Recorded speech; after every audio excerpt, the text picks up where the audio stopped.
Apple's iPhone 7 Plus is not just the company's largest smartphone, but also the company's best one in years. But at a time when many companies have proven that their best can be really good, you'd wonder how much plus you're getting for that extra cash. I'm Jaime Rivera with Pocketnow, and let's find out in our iPhone 7 Plus review, brought to you by dbrand. Pocketnow's iPhone 7 coverage is brought to you by dbrand. To buy the best fitting skin for your phone or tablet, visit dbrand.com.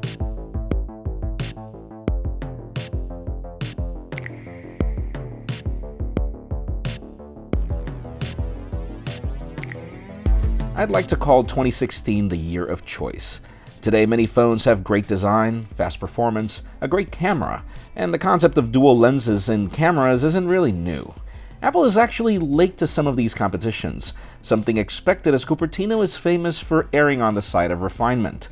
So let's use refinement as the basis for this review.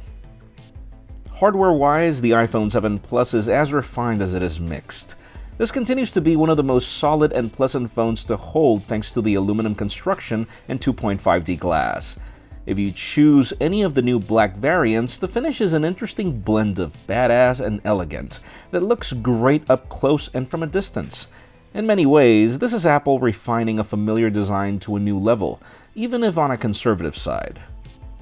Other refinements come at the hand of the IP67 water and dust resistance to survive under a meter of water for 30 minutes, something Apple took forever to catch up on. There's a new Force Touch home button here that might take a little getting used to if you come from an older iPhone, but that's far more convenient than the standard capacitive keys that react to heat and not to an actual press. If you're planning on keeping this iPhone for the long run, this is one less moving part to worry about as well, so I really praise the new approach. Now, things get mixed when you notice that essentials like making the rest of the buttons reachable is still a plus issue. The camera hump makes the phone wobble more than its predecessors on a table, and yes, even with the Plus-style thickness, there is no headphone jack here. Your color of choice also determines other issues. Any color that isn't black is prone to antenna lines, and then the black variants are either prone to fingerprints or easily susceptible to scratches. I'm personally more inclined to this matte black variant, but each of you will have to pick your poison. Still, there are a few new added tricks that make you forget about the design flaws, and that's mainly because they're focused on refining content consumption. The wider color gamut on the new Retina HD display provides punchier color and deeper blacks than before, and these are some of the best stereo speakers that we've tested so far. But not all features matter to all users, so don't let that be the reason for you to buy a product. The experience extends to the ample volume for phone calls through the earpiece, and even through the speakers. Apple's new A10 Fusion processor with 3 gigs of RAM runs the show underneath, with 2 cores providing powerful performance when graphics get intense, and 2 cores for day-to-day efficiency. And given the fact that Apple considers itself more of a software company, that show that's powered by iOS 10 is also what makes the hardware disappear. We have separate videos to detail what iOS 10 can do linked in the description.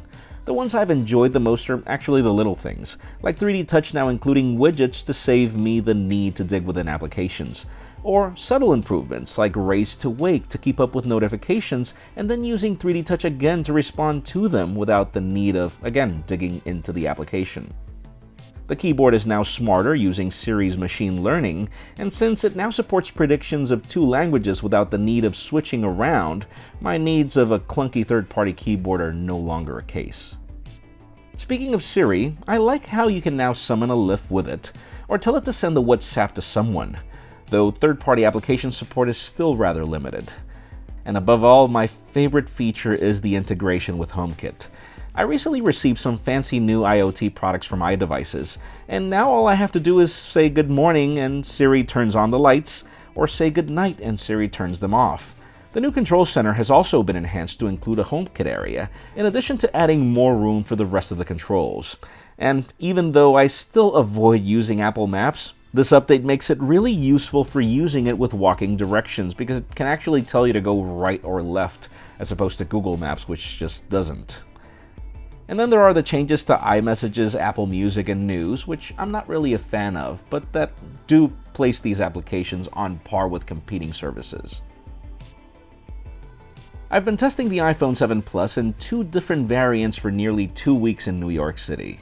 My experience with the 32GB version truly crashed and burned. I mean, seriously, if you're gonna buy a phone this big, you want to consume a lot of content and media, or play a lot of games with it, and 32GB just does not cut it as the 128 gigs of my Black variant. And everything else, data speeds are great over T-Mobile, and the experience of using the iPhone is as expected, with great fluidity in the user interface and stutter-free performance when playing graphics-intensive games. This is also the king of battery life for content consumption, going way over a day of heavy use, and about the only thing that I don't like is how long it takes to charge. We've discussed that in our 24 hours video.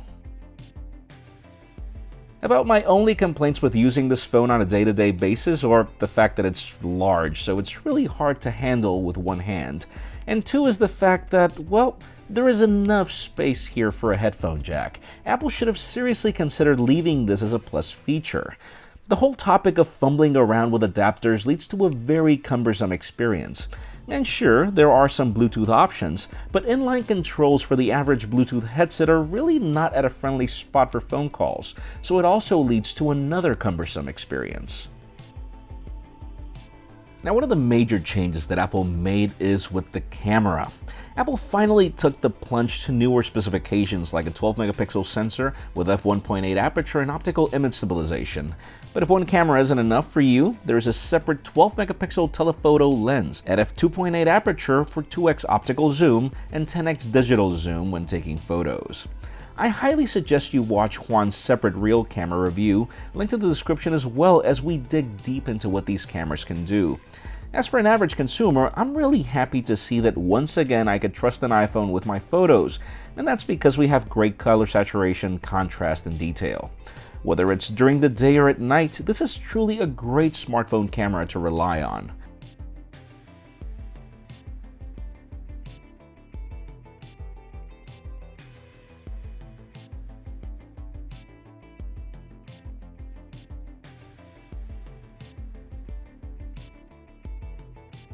I also love the smooth stabilization on video, and how easily the camera transitions from one lens to the zoom lens.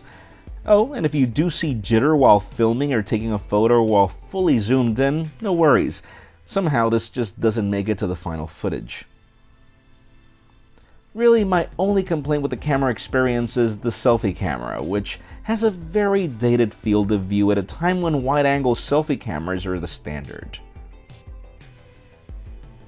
To conclude, I guess the last question left on the table is if it's really worth it to get an iPhone 7 Plus. I mean, seriously, this phone starts at $750, and I had to make the jump to nearly $900 plus taxes because the 32GB were just not enough.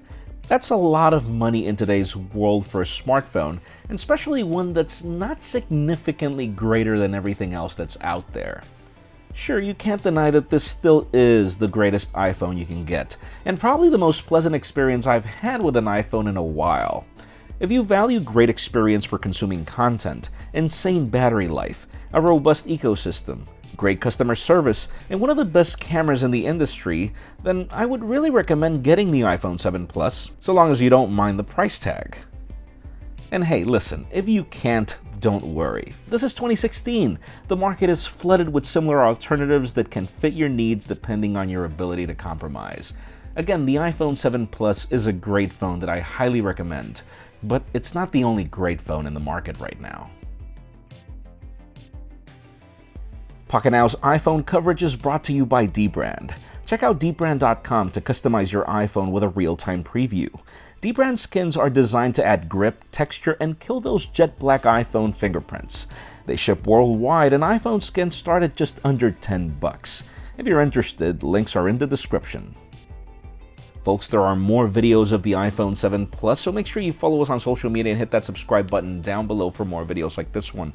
You can also catch our videos on vessel.com/pocketnow, and follow me on Twitter, Jaime_Rivera, or on Instagram at Jaime Rivera. Please give this video a thumbs up if you like what you saw. I am Jaime Rivera. Thank you very much for watching. We'll see you on the next one.